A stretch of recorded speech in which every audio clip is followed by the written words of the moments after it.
लोग उन चीज़ों की प्रशंसा करते हैं जो परिपूर्ण दिखती हैं, चिकनी रेखाएं, सावधानी से बनाई गई आकृति, कुछ नियंत्रित, परिष्कृत और समझने में आसान। वे इसे सुंदरता कहते हैं, वे इसे अनुशासन कहते हैं, वे इसे सफलता कहते हैं, लेकिन बहुत कम लोग पूछते हैं कि इसकी कीमत क्या है। शांत आंगनों में जहां लोग देखने आते थे, रहने के लिए नहीं। एक दिन एक आगंतुक एक छोटे पेड़ के सामने, एक छोटे पेड़ की मैंने देखभाल की, जो एक उथले बर्तन में खड़ा था, पूरी तरह से आकार में संतुलित, हर शाखा इरादे के साथ रखी गई थी, एक कृति। आगंतुक ने कहा, यह निश्चित रूप से वर्षों का काम है। मैंने सिर हिलाया, हाँ, यह सच है। वह पेड़ एक बोनसाई। उन्होंने धैर्य, नियंत्रण और सुंदरता के बारे में बात की। कुछ ने यह भी पूछा कि उन्होंने कभी नहीं पूछा कि यह इस तरह कैसे बना। हर सुबह जब कोई नहीं आता था, मैं इस पर काम करता था।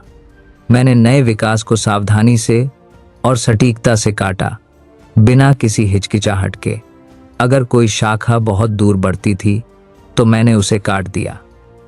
अगर जड़ें बहुत गहरी इतना तंग नहीं कि टूट जाए, बस इतना कि इसे मार्गदर्शन मिले, आकार मिले और इसे छोटा रखा जा सके। पेड़ कभी प्रतिरोध नहीं करता था, यह अनुकूलित हो गया, यह जीवित रहा। इसके लिए उन्होंने इसकी प्रशंसा की। उन्होंने इसे एक उदाहरण के रूप में दिखाया कि किसी चीज को कैसे नियंत्रित, परिष्कृत और नियंत्रित होना चाहिए। एक दोपहर आगंतुक वापस आया। वह इस बार अधिक समय तक खड़ा रहा। फिर उसने पूछा, यह ऊंचा क्यों नहीं बढ़ता? मैंने बर्तन की ओर देखा। इस आकार में, मैंने कहा।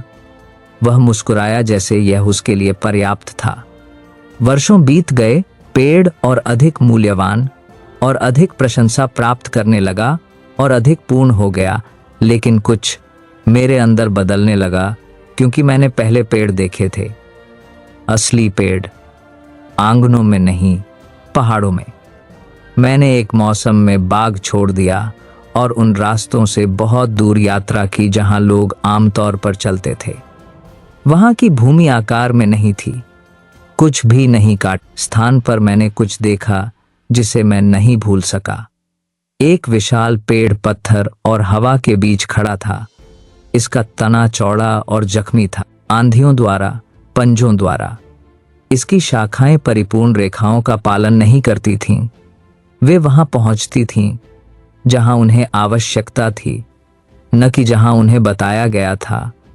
इसके पास कोई नहीं खड़ा था जो इसकी प्रशंसा करे, कोई नहीं जिसने। मैंने देखा कि एक आदमी इसके पास आया, एक लकड़हारा। उसने उपकरण ले रखे थे जो घाटी में किसी भी पेड़ को गिराने के लिए काफी मजबूत थे। वह तने की ओर बढ़ा, फिर वह लंबे समय तक। उसने कुछ नहीं कहा।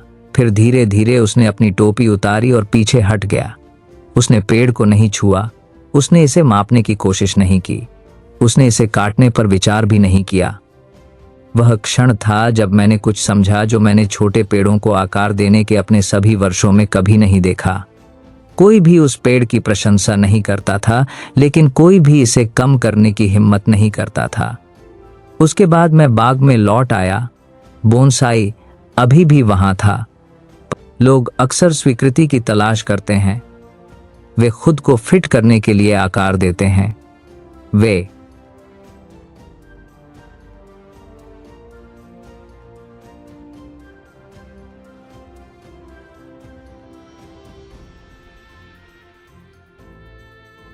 समायोजित करते हैं, वे सिकुड़ते हैं, वे उन हिस्सों को काटते हैं जो बहुत दूर, बहुत स्वतंत्र, बहुत अलग बढ़ते हैं, और दुनिया उन्हें इसके लिए पुरस्कृत करती है। एक छिपी हुई कीमत है। स्वीकृति प्राप्त करना आसान है जब आप छोटे रहते हैं, जिन्हें प्रबंधित करना आसान हो। सम्मान अलग है। यह आकार देने से नहीं आता, यह बनने से आता है। यह शायद ही कभी तेजी से दिया जाता है, लेकिन जब यह प्रकट हो, यह आपसे सिकुड़ने के लिए नहीं कहता। यही सच है जिसे मैंने बहुत देर से सीखा। स्वीकृति उन्हें दी जाती है जो फिट होते हैं। सम्मान उन्हें दिया जाता है जो खड़े होते चुनते हैं, क्योंकि दुनिया खुशी, खुशी आपको एक छोटे बर्तन में रख देगी। यह आपको वहां प्रशंसा करेगी। यह आपके आकार की प्रशंसा करेगी। यह आपकी आज्ञाकारिता का पुरस्कार देगी, लेकिन यह कभी नहीं देखेगी कि आप कितने बड़े हो सकते थे। अपनी ऊंच जड़ों को उनकी सुविधा के लिए मत बदलो। अपने जंगल को किसी के खिड़की पर एक स्थान के लिए मत बदलो। यदि यह कहानी आपके साथ रही तो टिप्पणी में बढ़ो लिखें। यदि आप किसी को जानते हैं जिसे प्रशंसा मिली है, लेकिन धीरे धीरे कभी कभी सबसे महत्वपूर्ण सच यह नहीं है कि स्वीकार किया जाए, बल्कि यह